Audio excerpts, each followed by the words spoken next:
Hi, it's Greg with GoLeads, and I'm re-recording this webinar because the first time I forgot to hit record.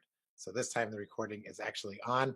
Hopefully you can hear me, and what I'm going to do is I'm going to minimize myself here. I'm going to share the screen so you can see the Facebook for lead generation separating fact from fiction webinar, and I'm going to turn off the video and we'll run through this. This one does not come with the live studio audience, so you're going to have to, I'll try to fill in all those spots for you. So we're going to be covering Facebook for business-to-business lead generation, separating fact from fiction. And on today's agenda, we'll skip the survey, but we'll talk about why we're focused on Facebook. I'll talk about what it is about Facebook that gives it a special power for business-to-business marketing. I'll run you through a couple of case studies of work that we've done and describe what I think you should do next to get started on using Facebook for to enhance your business-to-business lead generation. And then we're going to skip the Q&A. I'll give you a couple questions. Nobody really had any questions. I think I must have been so great that I covered everything. And then I'll talk about the special prizes, which if you were already registered, you probably already received before this recording, but I'll run through it anyways. So let's start with this. Most people were not using Facebook for business-to-business lead generation. And on the flip side, most people that attended the webinar were themselves regular users of Facebook. And I think that's common. That's the way it is with me.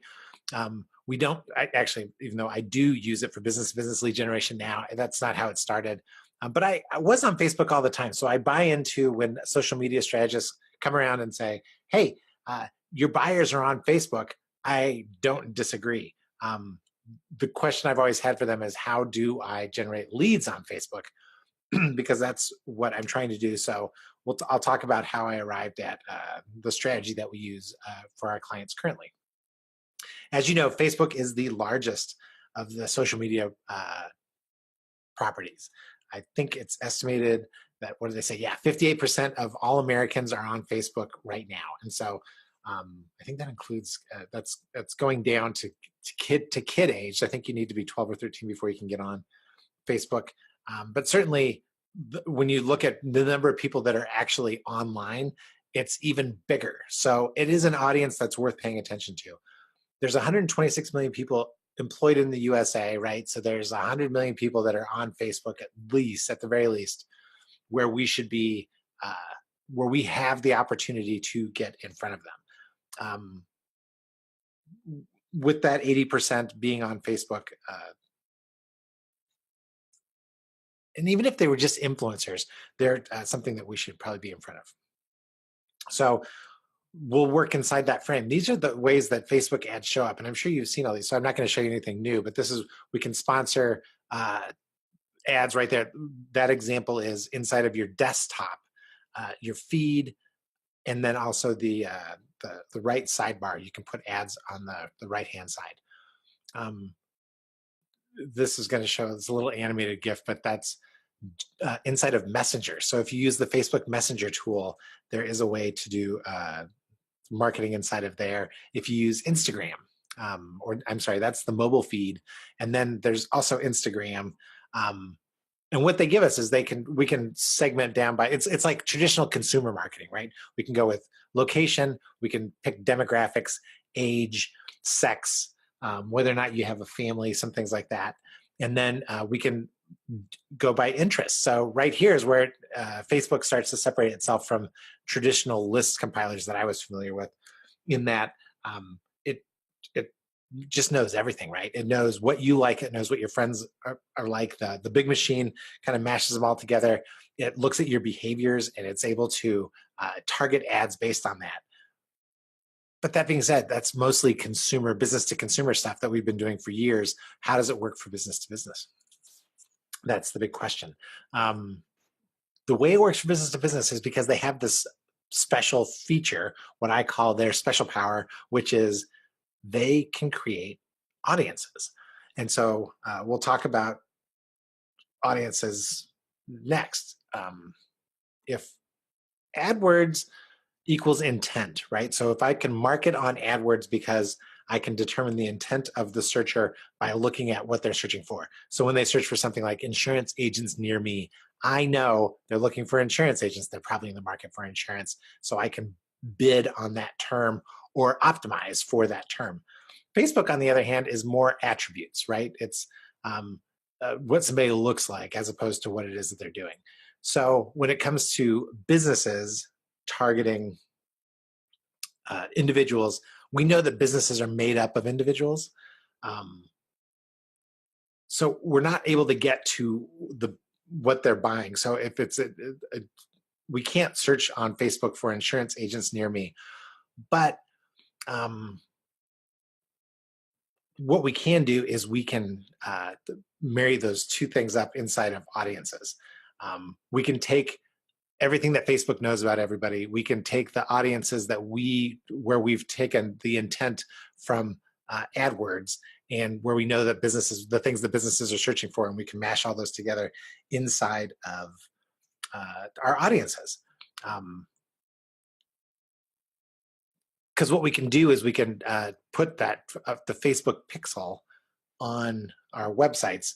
And by doing that, so if we can say insurance agents near me, that's bringing people into my insurance agency website. That is because they're probably looking for insurance. When they get back on Facebook, Facebook now knows who they are. So we can kind of pick up intent, and it'll go from there. Let me talk about what we did with a law firm using the same type of information. What this law firm was after was class action cases, things that aren't on Facebook. So this is an example of using what Facebook has to give you. So we didn't know, like nobody is on Facebook searching for or liking mesothelioma, right? The asbestos cancer. So you can't find that search. On Google, you can pay for it, but it's super expensive. So we can search for things that are around that, and we can bring them over to Facebook. So on Facebook, we could do a few things. We can create, their goal is to get more lawsuit cases, as I said. So we could get more impressions on the traffic that we already generated running ads. So if we were already running ads for, sorry, my dog is freaking out outside. If we were running ads for on television, on radio, trying to generate this traffic, and then we got those people to come to our website, we could now get more impressions on that traffic. We could distribute content. We used a lot of the Facebook audiences, the things that people did like. For one of the targets that we were after was the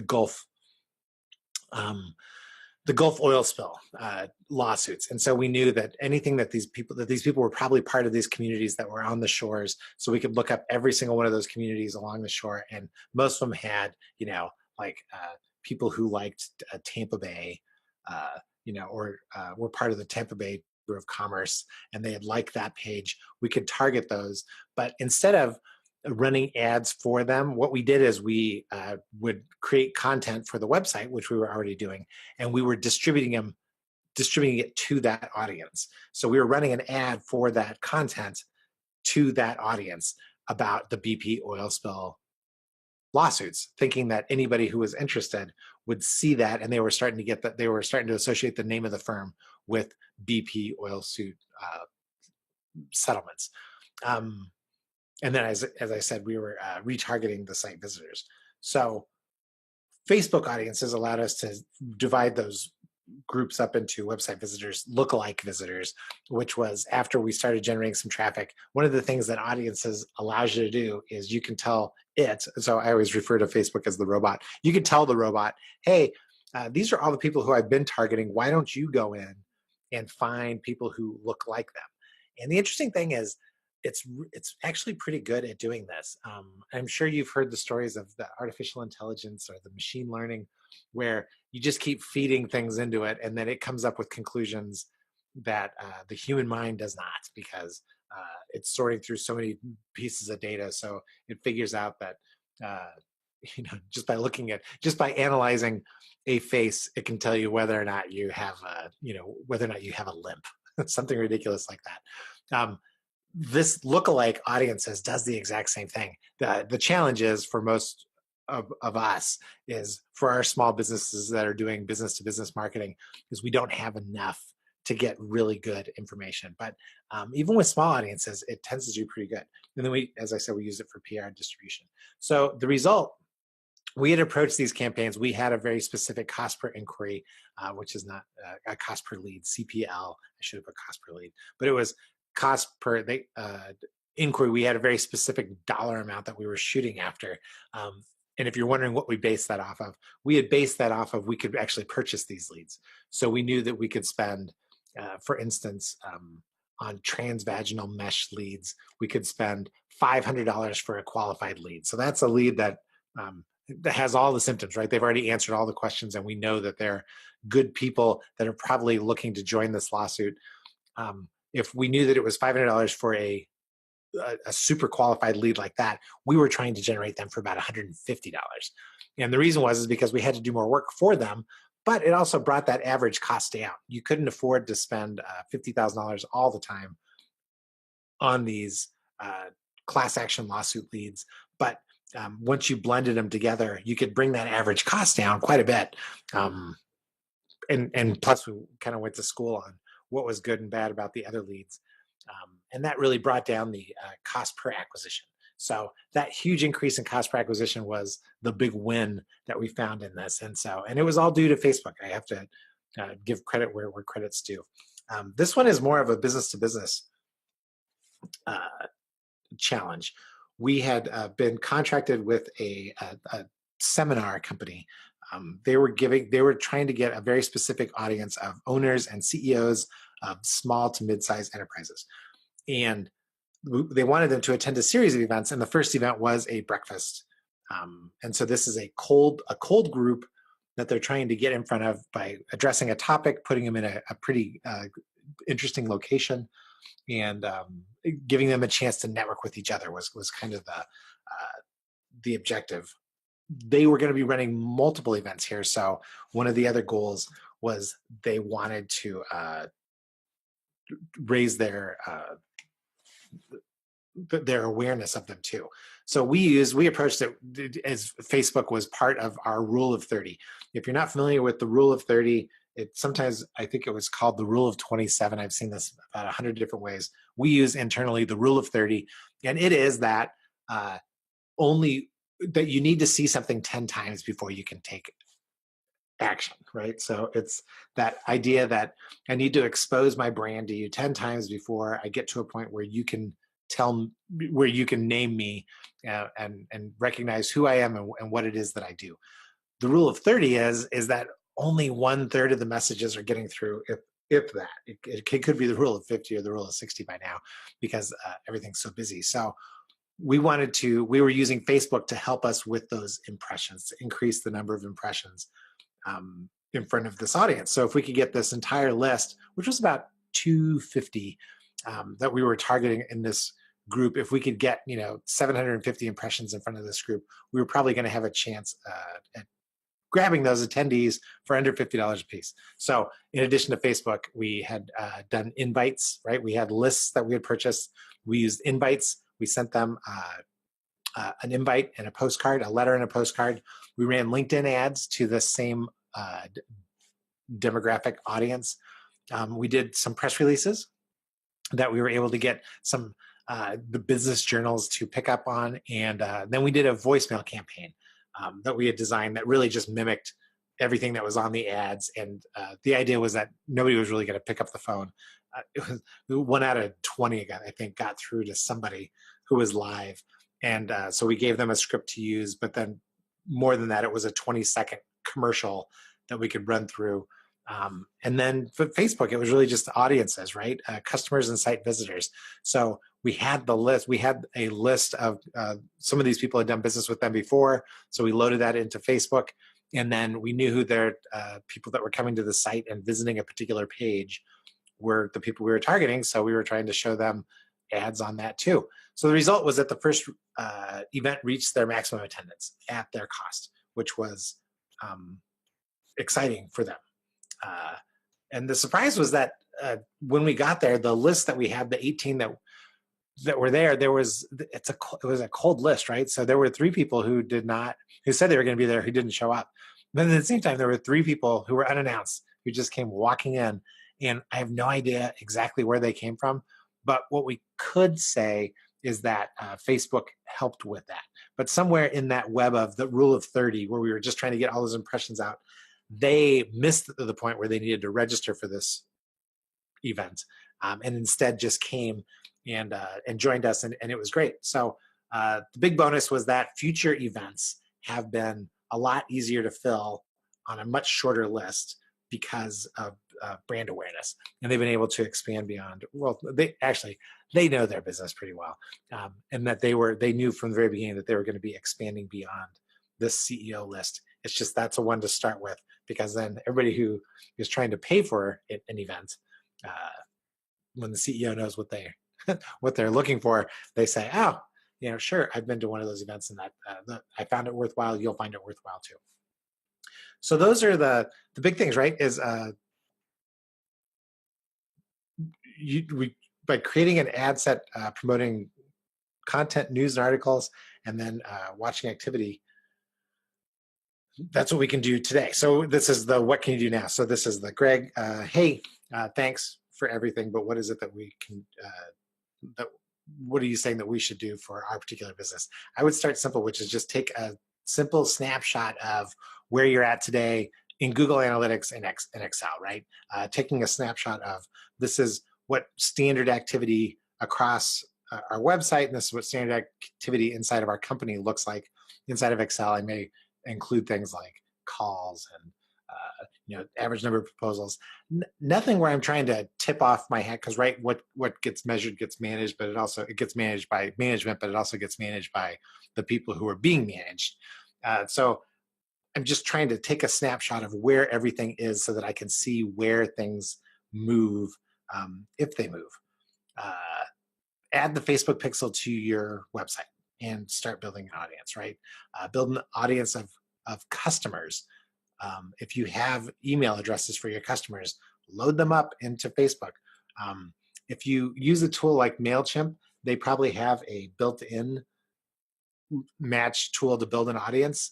I found that those don't match as well as if you just manually match the audiences. So download it into a single column of email addresses and upload it into an audience and call it whatever it is you're going to call it.